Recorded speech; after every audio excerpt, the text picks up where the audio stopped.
ನಮಸ್ಕಾರ, ಇದು ವಿಶ್ವಂಬರ ಟಿವಿ. ನಾನು ಗುರುಪ್ರಸಾದ್ ಶಾಸ್ತ್ರಿ. ಪ್ರೈಮ್ ಗೆಸ್ಟ್ ಕಾರ್ಯಕ್ರಮಕ್ಕೆ ಸ್ವಾಗತ. ಇವತ್ತು ನಮ್ಮ ಜೊತೆಗಿದ್ದಾರೆ ಶ್ರೀ ಶಶಾಂಕ್ ಹೆಗಡೆ. ಇವರು ಮೂಲತಃ ಶಿರಸಿ ತಾಲೂಕಿನ ನೈಗಾರ್ ಸಮೀಪದ ಎಲೆಮನೆಯವರು. ಕನ್ನಡ ಮನೋವಿಜ್ಞಾನ ಶಿಕ್ಷಣ ಶಾಸ್ತ್ರದಲ್ಲಿ ಸ್ನಾತಕೋತ್ತರ ಪದವೀಧರರು. ಕಳೆದ 24 ವರ್ಷಗಳಿಂದ ಕರ್ನಾಟಕದ ವಿವಿಧ ಜಿಲ್ಲೆಯ ಶಿಕ್ಷಣ ಸಂಸ್ಥೆಗಳಲ್ಲಿ ಪ್ರಾಂಶುಪಾಲರಾಗಿ ಜವಾಬ್ದಾರಿ ನಿರ್ವಹಿಸುತ್ತಿರುವ ಇವರು ಕಳೆದ 4 ವರ್ಷಗಳಿಂದ ಶಿರಸಿಯ ಪ್ರತಿಷ್ಠಿತ ಲಯನ್ಸ್ ಶಿಕ್ಷಣ ಸಂಸ್ಥೆಯಲ್ಲಿ ಶಾಲಾ ಮತ್ತು ಕಾಲೇಜಿನ ಸಮೂಹ ಪ್ರಾಚಾರ್ಯರಾಗಿ ಜವಾಬ್ದಾರಿಯನ್ನು ನಿರ್ವಹಿಸ್ತಾ ಇದ್ದಾರೆ. ಜೊತೆಗೆ ಸಾಂಸ್ಕೃತಿಕ ರಂಗದಲ್ಲಿಯೂ ಸಹ ತಮ್ಮದೇ ಸಂಸ್ಥೆಯ ಮೂಲಕ ಸಕ್ರಿಯವಾಗಿ ತೊಡಗಿಸಿಕೊಂಡಿದ್ದಾರೆ. ಕಾರ್ಯಕ್ರಮಕ್ಕೆ ಆತ್ಮೀಯ ಸ್ವಾಗತ. ನಮಸ್ತೆ ಸರ್. ನಮಸ್ಕಾರ. ಪ್ರಿಯ ವೀಕ್ಷಕರೇ, ಈ ವಿಡಿಯೋನ ನೋಡೋದಕ್ಕೂ ಮೊದಲು ನಮ್ಮ ಚಾನೆಲ್ ಅನ್ನ ಇನ್ನು ಸಬ್ಸ್ಕ್ರೈಬ್ ಮಾಡ್ಕೊಂಡಿಲ್ಲ ಆದ್ರೆ ತಕ್ಷಣವೇ ಸಬ್ಸ್ಕ್ರೈಬ್ ಮಾಡ್ಕೊಳ್ಳಿ. ಹಾಗೆ ವಿಡಿಯೋ ಇಷ್ಟ ಆಗಿದ್ರೆ ಶೇರ್ ಮಾಡಿ. ಸರ್, ತಾವು ಕಳೆದೊಂದು 24 ವರ್ಷಗಳಿಂದ ತಮ್ಮ ಶಿಕ್ಷಣವನ್ನು ಪೂರೈಸಿದ ನಂತರ ಒಂದು 24 ವರ್ಷಗಳಿಂದ ನಮ್ಮ ರಾಜ್ಯದ ಬೇರೆ ಬೇರೆ ಜಿಲ್ಲೆಗಳಲ್ಲಿ ಕಲ್ಗಟಗಿ, ಬೆಳಗಾವಿ ಹೀಗೆ ಸಾಕಷ್ಟು ಜಿಲ್ಲೆಗಳಲ್ಲಿ ಶಿಕ್ಷಣ ಸಂಸ್ಥೆಗಳಲ್ಲಿ ಶಿಕ್ಷಕರಾಗಿ ಪ್ರಾಚಾರ್ಯರಾಗಿ ಜವಾಬ್ದಾರಿ ನಿರ್ವಹಿಸ್ತಿದ್ರಿ. ಈಗ ಹುಟ್ಟೂರಿಗೆ ಬಂದಿದ್ದೀರಿ. ಈಗ ಉತ್ತರ ಕನ್ನಡ ಜಿಲ್ಲೆಯಲ್ಲಿ, ಅದರಲ್ಲಿ ಶಿರಸಿಯಲ್ಲಿ ಅಂದ್ರೆ ಈಗ ಶಿಕ್ಷಣವನ್ನ ವಿದ್ಯಾರ್ಥಿಗಳ ಒಂದು ಗುಣಮಟ್ಟವನ್ನು ನೋಡಿದ್ರೆ ಸ್ವಾಭಾವಿಕವಾಗಿ ಸಹಜವಾಗಿ ಶಿಕ್ಷಣದ ಗುಣಮಟ್ಟ ಜಾಸ್ತಿ ಇದೆ. ಆದರೆ ಆ ವಿದ್ಯಾರ್ಥಿಗಳ ಶಿಕ್ಷಣ ಅಥವಾ ಬುದ್ಧಿವಂತಿಕೆ ಗುಣಮಟ್ಟ ಏನಿದೆ ಅದನ್ನ ರೀಚ್ ಮಾಡುವಲ್ಲಿ ಇಲ್ಲಿನ ಕಾಲೇಜುಗಳು ಅಥವಾ ಶಿಕ್ಷಣ ಸಂಸ್ಥೆಗಳು ವಿಫಲ ಆಗಿದೆಯಾ, ಹೇಗೆ? ನಮಸ್ಕಾರ ಎಲ್ಲರಿಗೂ. ಉತ್ತರ ಕನ್ನಡ ಜಿಲ್ಲೆ ತುಂಬ ವೈವಿಧ್ಯಮಯವಾದ ಭೌಗೋಳಿಕ ಪರಿಸರ ಹೊಂದಿದ ಹಾಗೆ ವಿಭಿನ್ನವಾದ ಪಂಗಡಗಳು, ಸಂಸ್ಕೃತಿ ಇರುವಂಥ ಜಿಲ್ಲೆ. ಇಲ್ಲಿನ ಈ ಪರಿಸರ ಏನಿದೆಯಲ್ಲ, ಹೇಗೆ ಮಣ್ಣು ಫಲವತ್ತಾಗಿ ಅರಣ್ಯಗಳು ಬೆಳೆದ ಹಾಗೆ ಇಲ್ಲಿ ಬೆಳೆಯೋ ಜನರು ಅಥವಾ ಮಕ್ಕಳು ಕೂಡ ತುಂಬ ಫಲವತ್ತಾದ ರೀತಿಯಲ್ಲೇ ಬೆಳೀತಾರೆ. ಒಳ್ಳೆ ರೀತಿಯ ಸಂಸ್ಕಾರ ಪಡೀತಾರೆ, ಗುಣಮಟ್ಟ ಹೊಂದಿರ್ತಾರೆ. ಉತ್ತರ ಕನ್ನಡ ಜಿಲ್ಲೆಯಲ್ಲಿ ಇತಿಹಾಸವನ್ನು ನೋಡಿದ್ರೆ ತುಂಬ ಉತ್ತಮವಾದಂಥ ಗುಣಮಟ್ಟದಿಂದ ಪ್ರಸಿದ್ಧವಾದಂಥ ಹಲವಾರು ಶಿಕ್ಷಣ ಸಂಸ್ಥೆಗಳಿದೆ. ಸಂಪರ್ಕವೇ ಇಲ್ಲದೇ ಇದ್ದ ಸಮಯದಲ್ಲೂ ಸಹಿತ ಮೂಲೆ ಮೂಲೆಗೂ ಸಂಪರ್ಕ ಸಾಧಿಸಿ ಅತ್ಯುತ್ತಮ ಗುಣಮಟ್ಟವನ್ನು ನೀಡಲಿಕ್ಕೆ ಶ್ರಮಿಸಿದಂಥ ಹೆಸರಾಂತ ಶಿಕ್ಷಣ ಸಂಸ್ಥೆಗಳು ಅನೇಕ ಇದೆ. ನಮ್ಮ ನಡುವೆ ಇನ್ನೂ ಇದೆ. ಇವತ್ತಿನ ಶಿಕ್ಷಣದ ಈ ವ್ಯವಸ್ಥೆಯನ್ನು ಗಮನಿಸ್ತಾ ಹೋದರೆ ಈ ಗುಣಮಟ್ಟದ ಮಾನದಂಡವನ್ನು ನಾವು ಹೇಗೆ ಅಳೆಯುವುದು ಹೇಳೋದು? ದಿನದಿಂದ ದಿನಕ್ಕೆ ಇವತ್ತು ಗುಣಮಟ್ಟದ ಮಾನದಂಡ ಬದಲಾಗ್ತಾ ಇದೆ. ಅದರಲ್ಲೂ ನಾವು ಶಿಕ್ಷಣದ ವ್ಯವಸ್ಥೆಗೆ ಬಂದರೆ ನಾವು ಬೆಳೆದಿದ್ದು ಸಾಕೇ ಆಗೋದಿಲ್ಲ. ತ್ರಿವಿಕ್ರಮನಾಗಿ ಬೆಳೆಯುವಂಥ ಎಲ್ಲ ಅವಕಾಶಗಳು ಯಥೇಚ್ಛವಾಗಿ ಶಿಕ್ಷಣ ರಂಗದಲ್ಲಿದೆ. ನಮ್ಮ ಮಕ್ಕಳು ಹಾಗೆ ಬೆಳೀತಾ ಇದ್ದಾರೆ. ಅವರ ಬೆಳೆಯುವಿಕೆ ವೇಗಕ್ಕೆ ನಾವು ಕೊಡ್ತಾ ಇರುವಂತಹ ಶಿಕ್ಷಣದ ಗುಣಮಟ್ಟ ಎಲ್ಲ ಒಂದು ಸ್ವಲ್ಪ ಕೊರತೆ ಆಗ್ತದೆ ಅಂತ ಅನಿಸ್ತದೆ. ಭಾಳ ಪ್ರಮುಖವಾಗಿ ನಾನು ಹೇಳೋದಾದರೆ, ಇವತ್ತು ಸ್ಪರ್ಧಾತ್ಮಕ ಪರೀಕ್ಷೆಗಳು ಏನಿದೆ, ಆ ಪರೀಕ್ಷೆಗಳಿಗೆ ಅನುಕೂಲಕರವಾದಂತಹ ಒಂದು ತರಬೇತಿ, ಇನ್ನೊಂದು ಮಾರ್ಗದರ್ಶನ ಮತ್ತು ಆ ಪರೀಕ್ಷೆಗಳನ್ನು ತೆಗೆದುಕೊಳ್ಳುವಂಥ ವಿದ್ಯಾರ್ಥಿಗಳಿಗೆ ಪೂರಕ ಸಾಮಗ್ರಿ, ಓದುವ ಸಾಮಗ್ರಿ, ಅದರ ಕೊರತೆಯಿಂದಾಗಿ ತುಂಬ ಮಕ್ಕಳು ವಲಸೆ ಹೋಗ್ತಾ ಇದ್ದಾರೆ. ಇಲ್ಲಿಂದ ದೂರ ದೂರದ ಊರುಗಳಿಗೆ ಹೋಗ್ತಾರೆ, ಅನೇಕ ಸಂಕಷ್ಟಗಳನ್ನು ಅನುಭವಿಸ್ತಾರೆ. ಆದರೆ ಅವುಗಳ ರಿಸಲ್ಟಿನ ಪ್ರಮಾಣವನ್ನು ನಾವು ನೋಡಿದ್ರೆ ಅಲ್ಲಿ ಹೋಗಿ ಸಾಧನೆ ಮಾಡದಂಥ ಮಕ್ಕಳ ಏನು ಪ್ರಮಾಣ ಇದೆಯಲ್ಲ, ಅದು ಕೂಡ ತುಂಬ ಕಡಿಮೆನೇ ಇದೆ. ಆದರೆ ಇತ್ತೀಚಿನ ಬೆಳವಣಿಗೆಗಳನ್ನು ನೋಡಿದ್ರೆ ನಮ್ಮ ಉತ್ತರ ಕನ್ನಡ ಈ ಭಾಗದಲ್ಲೂ ಕೂಡ ಅಂಥ ಗುಣಮಟ್ಟವನ್ನು ಕೊಡುವಲ್ಲಿ ನಮ್ಮ ಶಿಕ್ಷಣ ಸಂಸ್ಥೆಗಳು ಕಾರ್ಯನಿರ್ವಹಿಸ್ತಾ ಇದೆ. ಬೇಕಾದಷ್ಟು ಕ್ರಮಗಳನ್ನು ತೆಗೆದುಕೊಳ್ತಾ ಇದೆ. ಇವತ್ತು ನಮ್ಮದೇ ಲಯನ್ಸ್ನ ಆವರಣಕ್ಕೆ ನೀವು ಬಂದರೆ 33 ವರ್ಷಗಳಿಂದ ಸ್ಪರ್ಧಾತ್ಮಕ ಜಗತ್ತಿನಲ್ಲೇ ತುಂಬ ಪ್ರಸಿದ್ಧವಾದ ಸಂಸ್ಥೆ, ಬೇಸ್ ಹೇಳುವ ಸಂಸ್ಥೆ ನಮ್ಮಲ್ಲಿ PU ವಿಭಾಗದ ಸೈನ್ಸ್ನ ಸ್ಪರ್ಧಾತ್ಮಕ ಪರೀಕ್ಷೆಗಳ ತರಬೇತಿಯನ್ನು ಕೊಡ್ತದೆ. PU ವಿಭಾಗವನ್ನು ನಿರ್ವಹಿಸ್ತಾ ಇದೆ. ಹಾಗಾಗಿ ಸದ್ಯದ ಮಟ್ಟಿಗೆ ಅಂದರೆ ಪ್ರಸ್ತುತ ದಿನದಲ್ಲಿ ಬಹುಶಃ ಆ ವಲಸೆ ಏನಿದೆಯಲ್ಲ, ಆ ಪ್ರಮಾಣ ತುಂಬ ಕಡಿಮೆ ಆಗ್ಬೋದು ಅನ್ನೋ ನಿರೀಕ್ಷೆ ನಾವು ಇಟ್ಟುಕೊಂಡಿದ್ದೇವೆ. ವಲಸೆ ಅಂತೂ ಇದ್ದೇ ಇದೆ. ಎಲ್ಲ ಚಾನಲ್ನ ವೀಕ್ಷಕರಿಗೆ ನನ್ನದೊಂದು ಮನವಿ. ನಾನು ಶಿರಸಿ ಲಯನ್ಸ್ನ ಸಮೂಹ ಶಾಲೆಗಳ ಪ್ರಾಚಾರ್ಯನಾಗಿ ಒಂದು ವಿಷಯವನ್ನು ನಿಮ್ಮ ಮುಂದೆ ಇಡಲಿಕ್ಕೆ ಬಯಸ್ತೇನೆ. ನಾನು ಈಗಾಗಲೇ ನನ್ನ ಸಂದರ್ಶನದಲ್ಲಿ ಹೇಳಿದೆ, ಶಿರ್ಸಿ ಲಯನ್ಸ್ ಶಿಕ್ಷಣ ಸಂಸ್ಥೆ ಹೊಸದಾಗಿ ಕಳೆದ 2 ವರ್ಷದಿಂದ ಒಂದು PU ಕಾಲೇಜನ್ನು ಆರಂಭ ಮಾಡಿದೆ. ತುಂಬ ವಿಶಿಷ್ಟವಾದ ಕಾಲೇಜು. ನಮ್ಮ ಉತ್ತರ ಕನ್ನಡ ಜಿಲ್ಲೆಗೆ ಮೊಟ್ಟ ಮೊದಲನೇ ಬಾರಿಗೆ ಇಂಟಿಗ್ರೇಟೆಡ್ ಮಾದರಿಯ PU ಶಿಕ್ಷಣವನ್ನು ಪರಿಚಯಿಸ್ತಾ ಇದೆ. ವಿಜ್ಞಾನ ವಿಭಾಗದಲ್ಲಿ ಇವತ್ತು CET ಇರ್ಬೋದು, JEE ಇರ್ಬೋದು, NEET ಇರ್ಬೋದು, ಇಂಥ ಸ್ಪರ್ಧಾತ್ಮಕ ಪರೀಕ್ಷೆಗೆ ನಮ್ಮಲ್ಲಿರುವ ತರಬೇತಿ, ಮಾರ್ಗದರ್ಶನ, ಮಟೀರಿಯಲ್ಗಳ ಕೊರತೆಯನ್ನು ಗಮನಿಸಿ ಬೇಸ್ ಸಂಸ್ಥೆಯೊಂದಿಗೆ ಜೊತೆಗೂಡಿ ಅಲ್ಲಿಯ ಪ್ರಾಧ್ಯಾಪಕರೇ ಇಲ್ಲಿ ಬಂದು ಕೆಲಸ ನಿರ್ವಹಿಸಿ ಬೇಸ್ ಸಂಸ್ಥೆ ನೇರವಾಗಿ ತಮ್ಮ ಮಟೀರಿಯಲ್ಲು ಮತ್ತು ಅಕಾಡೆಮಿಕ್ ಕ್ಯಾಲೆಂಡರ್ ಮೂಲಕ ಈ ಶಿಕ್ಷಣ ಸಂಸ್ಥೆಯನ್ನು ನಮ್ಮ ವಿಜ್ಞಾನ ವಿಭಾಗವನ್ನು ನಡೆಸ್ತಾ ಇದೆ. ತುಂಬ ಒಳ್ಳೆಯ ಅವಕಾಶ ಇದು ಶಿರ್ಸಿಯ ಜನರಿಗೆ, ಉತ್ತರ ಕನ್ನಡದ ಜನರಿಗೆ. ತನ್ನ ಸ್ಪರ್ಧಾತ್ಮಕ ಪರೀಕ್ಷೆಯಲ್ಲಿ ಅವ್ರು ಗಳಿಸಿದಂಥ ಯಶಸ್ಸು ಶಿರ್ಸಿ ಮಕ್ಕಳಿಗೂ ಗಳಿಸಲಿಕ್ಕೆ ಸಾಧ್ಯ ಇದೆ. ಜೊತೆಯಲ್ಲಿ ತುಂಬ ವೆಚ್ಚದಾಯಕ ಅಂತ ಕೆಲವ್ರ ಕಲ್ಪನೆ ಇದೆ. ಖಂಡಿತ ವೆಚ್ಚದಾಯಕ ಅಲ್ಲ. ಇಫ್ ಯು ಆರ್ ಟ್ಯಾಲೆಂಟೆಡ್, ನಿಮ್ಮಲ್ಲಿ ಪ್ರತಿಭೆ ಇತ್ತು ಅಂತಂದರೆ ಅದು ವೆಚ್ಚದಾಯಕ ಅಲ್ಲವೇ ಅಲ್ಲ. ಯಾಕೆಂದರೆ ಅದು ನಡೆಸುವಂಥ ಪ್ರವೇಶ ಪರೀಕ್ಷೆ ಬೇಸ್ನ ಬೆಸ್ಟ್ ಎಕ್ಸಾಮ್ ಡಿಸೆಂಬರ್ 15ಕ್ಕೆ ನಮ್ಮ ಸಂಸ್ಥೆಯ ಆವರಣದಲ್ಲೇ ನಡೆಯುತ್ತದೆ. ಆ ಸ್ಪರ್ಧಾತ್ಮಕ ಪರೀಕ್ಷೆಯಲ್ಲಿ ಮಕ್ಕಳು ಬರೆಯೋದ್ರ ಮೂಲಕ ಸ್ಕಾಲರ್ಶಿಪ್ ಕೂಡ ಅರ್ಹರಾಗಬಹುದು. ಜೊತೆಗೆ ನಮ್ಮದು doctor Bhaskar Swadi memorial lions PU college ಇದು. ಡಾಕ್ಟರ್ ಭಾಸ್ಕರ್ ಸ್ವಾದಿ ಟ್ರಸ್ಟ್ ಮೂಲಕನೂ ಕೂಡ ಪ್ರತಿ ವರ್ಷ ಒಂದು 30 ವಿದ್ಯಾರ್ಥಿಗಳಿಗೆ ನಾವು ಸ್ಕಾಲರ್ಶಿಪ್ಪನ್ನು ಕೂಡ ಕೊಡ್ತಾ ಇದ್ದೀವಿ. ನಮ್ಮ ಅರ್ಹತೆ ಇದಕ್ಕೆ ಪ್ರತಿಭಾನ್ವಿತರಾಗಿರಬೇಕು ಮಕ್ಕಳು ಹೇಳೋದಷ್ಟೇ ಆಗಿರ್ತದೆ. ಜೊತೆಯಲ್ಲಿ ನಮ್ಮ ಕಾಮರ್ಸ್ ವಿಭಾಗ ಶಿರ್ಸಿಯಲ್ಲಿ ತುಂಬ ಒಳ್ಳೆ ಫಲಿತಾಂಶ ಕಾಮರ್ಸ್ನ CA ಫೌಂಡೇಶನ್ಗೆ ದೊರೆತಿರುವಂಥದ್ದು ನಮ್ಮ ಅಕೌಂಟೆನ್ಸಿ ವರ್ಲ್ಡ್ ಹೇಳೋ ಸಂಸ್ಥೆ. ಆ ಅಕೌಂಟೆನ್ಸಿ ವರ್ಲ್ಡ್ ಸಂಸ್ಥೆ ಜೊತೆಗೂಡಿ ನಮ್ಮ ಕಾಮರ್ಸ್ ವಿಭಾಗ CA ಫೌಂಡೇಶನ್, CS ಫೌಂಡೇಶನ್ ಮತ್ತು CMA ಫೌಂಡೇಶನನ್ನು ಕಾಮರ್ಸ್ನ ಜೊತೆಗೆ ಕಳಿಸ್ತಾ ಇದೆ. ಹಾಗಾಗಿ PU ಇಂಟಿಗ್ರೇಟೆಡ್ ಮಾದರಿಯಲ್ಲಿ ಇವತ್ತು ಮಕ್ಕಳು ಹೊರ ಹೋಗಬೇಕು ಅಂತೇಳಿಲ್ಲ. ಶಿರ್ಸಿಯಲ್ಲೇ ಇಂಥದ್ದೊಂದು ಸಂಸ್ಥೆ ಇದೆ. ನಿಮ್ಮ ಪಾಲಕರೊಂದಿಗೆ ಒಮ್ಮೆ ಭೇಟಿ ನೀಡಿ ಅವಕಾಶವನ್ನು ಇಲ್ಲಿಯೇ ಬಳಸ್ಕೊಳ್ಳಿ. ಮಕ್ಕಳು ಇನ್ನೊಂದು 2 ವರ್ಷ SSLCಯ ಮುಗಿದು 2 ವರ್ಷಗಳ ಕಾಲ ನಿಮ್ಮೊಂದಿಗೆ ಇರುವಂತಹ ಅವಕಾಶವನ್ನು ಯಾರೂ ಕೂಡ ಪಾಲಕರು ಬಿಡಬೇಡಿ ಅಂತ ನನ್ನ ಮನವಿ. ಈಗ ನಮ್ಮ ಭಾಗದಲ್ಲಿ ಪ್ರಮುಖವಾಗಿ ಇವತ್ತಿನ ದಿನದ ಒಂದು ಪರಿಸ್ಥಿತಿಯನ್ನು ನೋಡಿದ್ರೆ ಖಾಸಗಿ ಶಾಲೆಗಳು ಅಥವಾ ಖಾಸಗಿ ಶಿಕ್ಷಣ ಸಂಸ್ಥೆಗಳು ಸರ್ಕಾರಿ ಶಿಕ್ಷಣ ಸಂಸ್ಥೆಗಳಿಗೆ ಒಂದು ಪೈಪೋಟಿಯನ್ನು ನೀಡುವಲ್ಲಿ ವಿಫಲ ಆಗ್ತಿದೆಯಾ ಹೇಗೆ? ಉದಾಹರಣೆಗೆ ಈಗ ಮಾರಿಕಾಂಬಾ ಪ್ರೌಢಶಾಲೆನೇ ತಗೊಂಡ್ರೆ ಅಥವಾ ಕಾಲೇಜನ್ನು ತಗೊಂಡ್ರೆ ಅಲ್ಲಿ ಸಹಜವಾಗಿ ಅಂದ್ರೆ ಅಡ್ಮಿಷನ್ ಮಾಡ್ಲಿಕ್ಕೆ ಮಕ್ಕಳು ಕ್ಯೂ ಅಥವಾ ಪಾಲಕರು ಕ್ಯೂ ಹಚ್ಚುವಂತ ಪರಿಸ್ಥಿತಿ ಇದೆ. ಹಾಗಾಗಿ ಅಂದ್ರೆ ಈ ಒಂದು ಸರ್ಕಾರಿ ಶಾಲೆಗಳು ಒಂದು ಖಾಸಗಿ ಶಾಲೆಗಳಿಗೆ ಪೈಪೋಟಿಯನ್ನು ಅಂದ್ರೆ ಇರೋ ಒಂದು ವ್ಯವಸ್ಥೆಯಲ್ಲೇ ನೀಡ್ತಾ ಇದೆ. ಅಂದರೆ ಈಗ ಒಟ್ಟಾರೆಯಾಗಿ ಖಾಸಗಿ ಶಾಲೆಗಳ ಅಂದ್ರೆ ಈಗ ಹೀಗಿದ್ದಾಗ ಖಾಸಗಿ ಶಾಲೆಗಳ ಅವಶ್ಯಕತೆ ಯಾಕಿದೆ ಅನ್ಸತ್ತೆ? ಇವತ್ತು ನೀವು ರಾಜ್ಯದ ಶಿಕ್ಷಣ ವ್ಯವಸ್ಥೆಯನ್ನು ತೆಗೆದುಕೊಂಡ್ರೆ ನಮ್ಮಲ್ಲಿ ಸರ್ಕಾರಿ ಶಾಲೆಗಳಿದೆ, ಅನುದಾನಿತ ಶಾಲೆಗಳಿದೆ, ಅನುದಾನ ರಹಿತ ಖಾಸಗಿ ಅಂತ ನಾವು ಹೇಳ್ತೀವಲ್ಲ ಈ ಶಾಲೆಗಳು ಇದೆ. ಈ 3 ವ್ಯವಸ್ಥೆ ಯಾಕೆ ಉಗಮ ಆಯಿತು ಅಂದರೆ ಸರ್ಕಾರ ಒಂದೇ ಎಲ್ಲ ವ್ಯವಸ್ಥೆಗಳನ್ನು ನಡೆಸಲಿಕ್ಕೆ ಆಗೋದಿಲ್ಲ. ತುಂಬ ವ್ಯವಸ್ಥೆಯನ್ನು ನಿರ್ವಹಿಸೋದು ಅತಿ ವೆಚ್ಚದಾಯಕ, ಅಷ್ಟೆಲ್ಲ ಮಾನವ ಸಂಪನ್ಮೂಲ ಬೇಕು ಅನ್ನೋ ದೃಷ್ಟಿಯಿಂದ ಆಗಿರುವಂಥದ್ದು. ಇವತ್ತು ನಮ್ಮ ಶಿರ್ಸಿ ತಾಲೂಕಿನಲ್ಲೇ ನೋಡಿದ್ರೆ ಸುಮಾರು 17-18 ಅನುದಾನಿತವಾದಂಥ ಸಂಸ್ಥೆಗಳನ್ನು ಹಳ್ಳಿಗಳಲ್ಲಿ ಆರಂಭಿಸಿದ್ದು ಕಾಣ್ತೀವಿ. ಇನ್ನು ಗುಣಮಟ್ಟದ ದೃಷ್ಟಿಯಿಂದ ಬಂದರೆ ಖಂಡಿತ ಖಾಸಗಿ ಶಾಲೆಗಳು ಎಲ್ಲೂ ಕೂಡ ವಿಫಲತೆಯನ್ನು ಹೊಂದಿಲ್ಲ. ಇವತ್ತು ನೀವು SSLCಯ ಪರೀಕ್ಷೆಯ ಫಲಿತಾಂಶವನ್ನು ತಗೋಬಹುದು ಅಥವಾ PUCಯ ಪರೀಕ್ಷೆಯ ಫಲಿತಾಂಶವನ್ನು ತಗೋಬಹುದು. ಒಟ್ಟಾರೆ ಆ ಫಲಿತಾಂಶದ ಪ್ರಮಾಣವನ್ನು ಹೋಲಿಸಿ ನೋಡಿದ್ರೆ ಖಾಸಗಿ ಶಾಲೆಗಳು ಎಲ್ಲೂ ಕೂಡ ಗುಣಮಟ್ಟಕ್ಕೆ ರಾಜಿ ಮಾಡಿಕೊಂಡಿದ್ದನ್ನು ನಾವು ಕಾಣೋದಿಲ್ಲ. ಇನ್ನು ಕೆಲವು ಸರ್ಕಾರಿ ಶಾಲೆಗಳಲ್ಲಿ ನೀವು ಹೇಳಿದಾಗೆ ಅಡ್ಮಿಷನ್ನಿಗೆ ಪಾಲಕರು ಕ್ಯೂ ನಿಲ್ತಾರೆ, ಅಲ್ಲಿ ತೀವ್ರವಾದ ಒತ್ತಡ ಇದೆ. ಇವೆಲ್ಲವೂ ಹೌದು.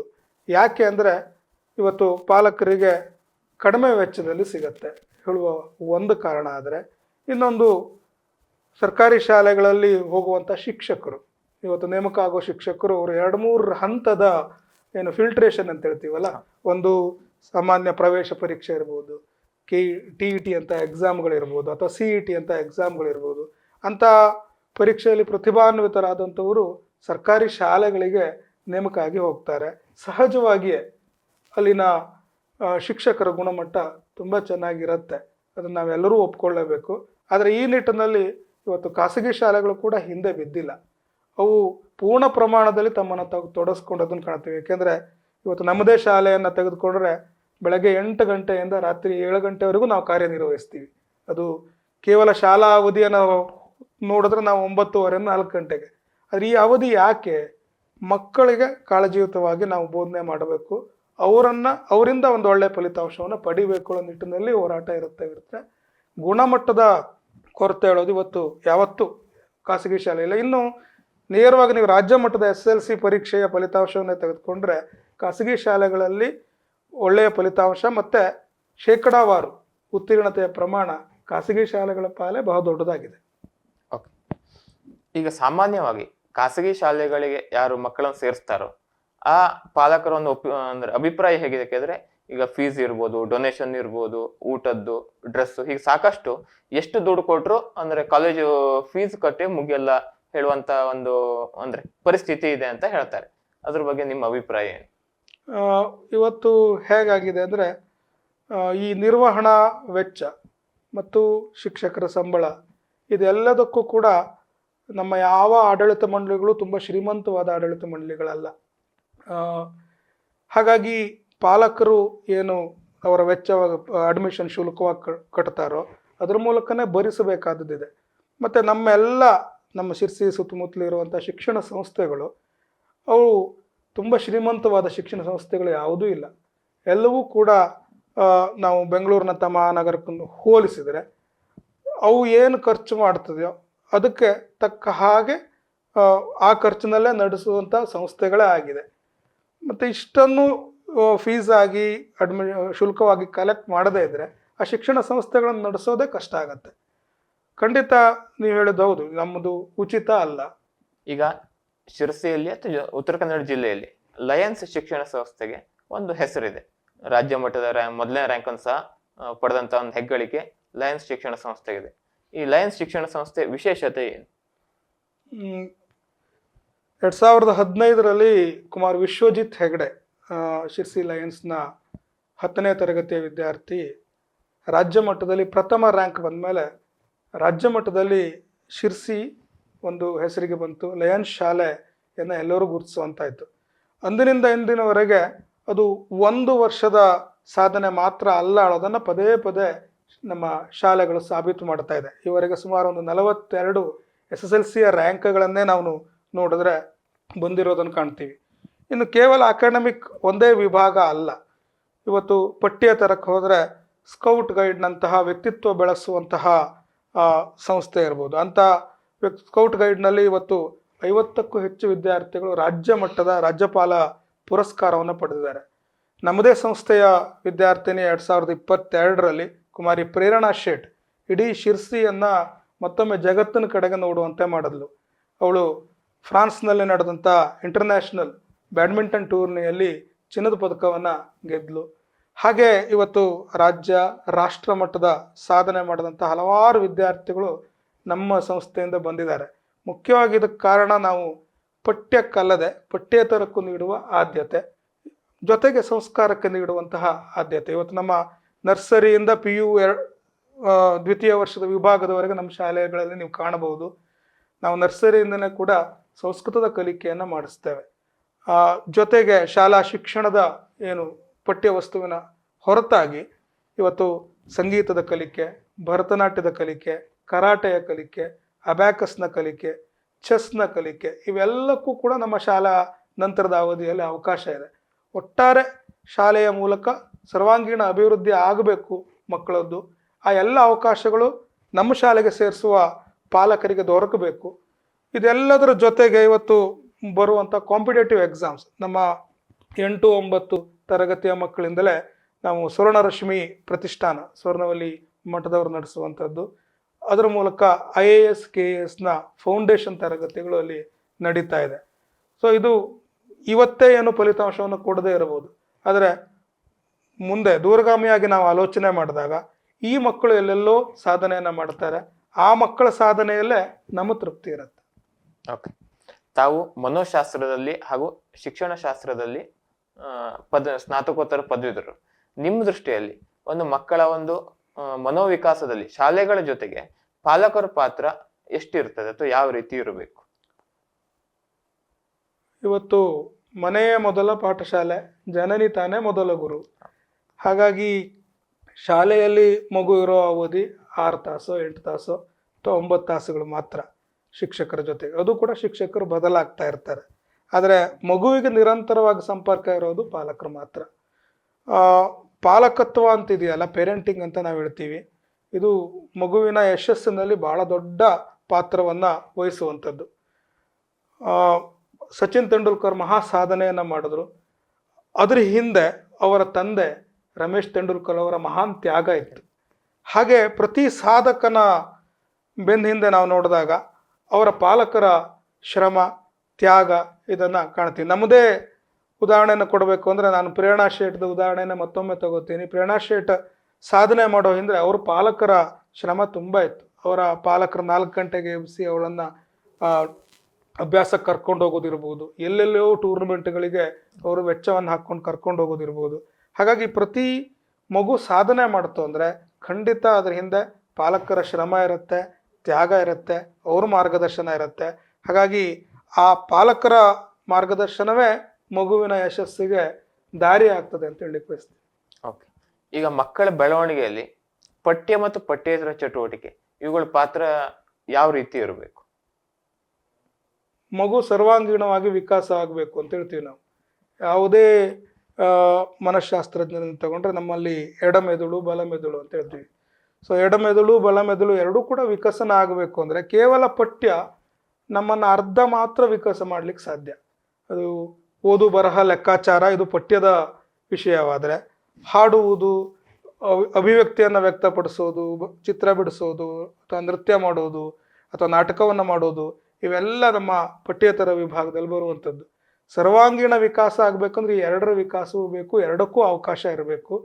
ಮತ್ತು ಜೀವನದಲ್ಲಿ ಯಶಸ್ವಿ ಆಗಿರುವಂಥ ಹಲವಾರು ವಿದ್ಯಾರ್ಥಿಗಳನ್ನು ನಾವು ನೋಡಿದ್ರೆ ಕೇವಲ ರ್ಯಾಂಕ್ ಪಡೆದ ಕ್ಷಣ ಅವ್ರೇನೋ ಯಶಸ್ಸನ್ನು ಪಡೆದಿದ್ದಾರೆ ಅಂತ ಹೇಳಲ್ಲ. ರ್ಯಾಂಕ್ ಪಡೆಯೋದರ ಜೊತೆಗೆ ನಾವೇನು ಮಲ್ಟಿ ಟ್ಯಾಲೆಂಟೆಡ್ ಅಂತ ಹೇಳ್ತೀವಿ, ವಿವಿಧ ಕ್ಷೇತ್ರದಲ್ಲಿ ತಮ್ಮ ಪ್ರತಿಭೆಯನ್ನು ಮೆರೆಯುವಂಥವ್ರು, ಅವರೆಲ್ಲ ಕಡೆಗೂ ಸಲ್ಲುವ ವಿದ್ಯಾರ್ಥಿಗಳಾಗ್ತಾರೆ, ಜೀವನದಲ್ಲೂ ಕೂಡ ಯಶಸ್ವಿ ಆಗ್ತಾರೆ. ಪಠ್ಯೇತರ ಈ ಎರಡೂ ಕೂಡ ಸಮಾನವಾಗಿ ಅವಕಾಶ ನೀಡುವಂತೆ ಶಾಲೆಗಳು, ಪಾಲಕರು ಪ್ರೋತ್ಸಾಹ ನೀಡೋದು ತುಂಬ ಮುಖ್ಯ. ಓಕೆ, ತಾವು ತಮ್ಮ ಆರೋಹಿ ಸಂಸ್ಥೆ ಮೂಲಕ ಸಾಂಸ್ಕೃತಿಕವಾಗಿಯೂ ಸಾಂಸ್ಕೃತಿಕ ರಂಗಕ್ಕೆ ತಮ್ಮದೇ ಆದ ಒಂದು ಸೇವೆಯನ್ನು ನೀಡ್ತಾ ಇದ್ದಾರೆ. ಅದ್ರ ಬಗ್ಗೆ ಏನು ಹೇಳಲಿಕ್ಕೆ ಬಯಸ್ತೀವಿ? ಆರೋಹಿ ಸಂಸ್ಥೆ ನನ್ನ ಯಕ್ಷಗಾನದ ಗುರುಗಳು ಹೊಸತೋಟ ಮಂಜುನಾಥ ಭಾಗವತರು, ಹಾಗೆ ನನ್ನ ಅಜ್ಜ ಕೇಶವ ಹೆಗಡೆ ಎಲೆಮನೆ, ಇವರ ಕಲ್ಪನೆಯ ಕೂಸು. ನನ್ನ ಸಂಗಾತಿಯಾಗಿ ಹಿಂದೂಸ್ತಾನಿ ಅಭ್ಯಾಸ ಮಾಡ್ತಾ ಇರುವಂಥ ಶ್ರೀಮತಿ ದೀಪಾ ಹೆಗಡೆ ದೊರೆತ ಮೇಲೆ ಅವರು ಹಿಂದೂಸ್ತಾನಿಯನ್ನು ಅಭ್ಯಾಸ ಮಾಡ್ತಾ ಇದ್ರು. ವಿದ್ವತ್ನವರೆಗೂ ಕೂಡ ಆ ಅಭ್ಯಾಸದ ಕಲಿಕೆಯನ್ನು ಮುಂದುವರಿಸಿದ್ರು. ಅವ್ರ ಸಮಯದಲ್ಲಿ ಆಸಕ್ತ ಮಕ್ಕಳಿಗೆ ತರಗತಿಗಳನ್ನು ತೆಗೆದುಕೊಳ್ಳೋದು, ಶಾಸ್ತ್ರೀಯ ಸಂಗೀತವನ್ನು ಅಭ್ಯಾಸ ಮಾಡಿಸೋದು, ಈ ಕೆಲಸವನ್ನು ಮಾಡ್ತಿದ್ದಾಗ ಅದಕ್ಕೊಂದು ಸಾಂಸ್ಥಿಕ ರೂಪವನ್ನು ಕೊಡಬೇಕು ಅಂತ ಅನ್ನಿಸ್ತು. ಆ ನಿಟ್ಟಿನಲ್ಲಿ ಕಳೆದ 2 ವರ್ಷದ ಹಿಂದೆ ಅದನ್ನೊಂದು ಸಂಸ್ಥೆಯನ್ನಾಗಿ ಕಟ್ಟಿದ್ವಿ.